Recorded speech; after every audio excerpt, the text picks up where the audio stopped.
नफ्सियात बर्ताव और तजुर्बे का इल्म है। स्किनर। मशहूर माहिर नफ्सियात B.F. स्किनर के मुताबिक।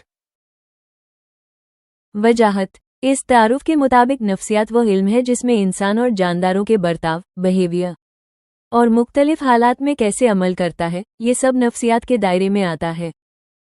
और उनके तजुर्बात, एक्सपीरियंस का मुताला किया जाता है, यानी इंसान कैसे सोचता है, कैसे महसूस करता है। नफ्सियात इंसानी बर्ताव और इंसानी ताल्लुकात का मुताला है। वजाहत। इस तारुफ के मुताबिक नफ्सियात वो इल्म है जिसमें इंसान और इंसानों के आपसी ताल्लुकात, रिलेशनशिप्स का मुताला किया जाता है, यानी इंसान दूसरों के साथ कैसे पेश आता है, कैसे सोचता है और समाज में उसके रिश्ते कैसे होते हैं, ये सब नफ्सियात के दायरे में आता है। ये सब नफ्सियात के दायरे में आता है। नफ्सियात का ताल्लुक बर्ताव, किरदार की साइंटिफिक तफ्तीश से है। मन। वजहत। इस तारुफ के मुताबिक नफ्सियात वो इल्म है जिसमें इंसान के बर्ताव के अध्ययन और जांच की जाती और उसके व्यवहार को कैसे समझा जा सकता है।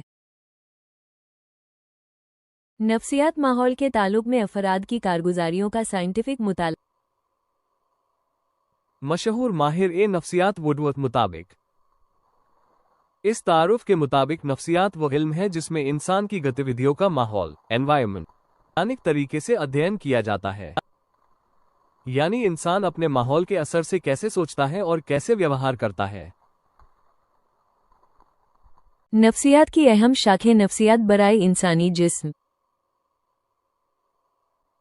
इस शाख में इंसानी जिस्म और उसके बर्ताव के ताल्लुक का मुताला किया जाता है। इंसान के बर्ताव का असर उसके जिस्म पर भी पड़ता है। शऊर और ज़हन के साथ साथ इंसानी जिस्म भी मुख्तलिफ हालात में अमल और रद्द अमल से गुजरता है। इस शाख में हम इन चीजों का मुताला करते हैं। हवास से 5 हवास। 2 दिमाग की साख्त और उसकी ताकत। 3 दिमाग पर मुख्तलिफ असरात। 4 जिस्म के मुख्तलिफ गुदूद, ग्लैंड्स और उनसे निकलने वाले हार्मोन्स का इंसानी जिस्म और दिमाग पर असर। इसी तरह इसमें एंडोक्राइन ग्लैंड्स, एंडोक्राइन गुदूद का भी मुताला किया जाता है, जो जिस्म में हार्मोन पैदा करते हैं और इंसान के बर्ताव और जिस्मानी अमल पर असर डालते हैं। 2 तकाबली नफ्सियात। इस शाख में हम बच्चों और बूढ़ों के मिजाज का मुताला करते हैं। यहाँ हम मुख्तलिफ जिस्म और किस्म के लोगों और जानदारों का तकाबली मुताला करते हैं।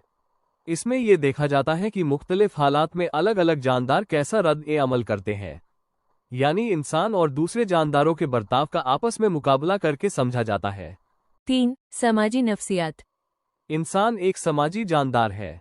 उसके बर्ताव का मुताला करने के लिए इंसान का समाज से रब्ता और ताल्लुक को समझना जरूरी होता है।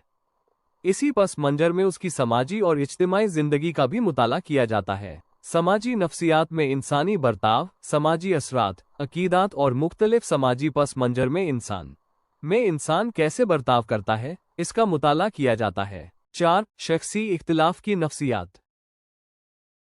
अतवार, मिजाज वगैरह दूसरे से काफ़ी हद तक मिलते जुलते होते हैं, लेकिन फिर भी हर फर्द की शख्सियत दूसरे से अलग और मुनफरिद होती है।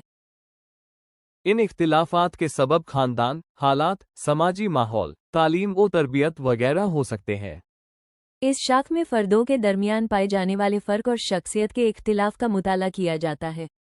हम पेशावर रहनुमाई और नफ्सियाती बीमारियों के इलाज में भी इस शाख की खास मदद लेते हैं। तिफली नफ्सियात।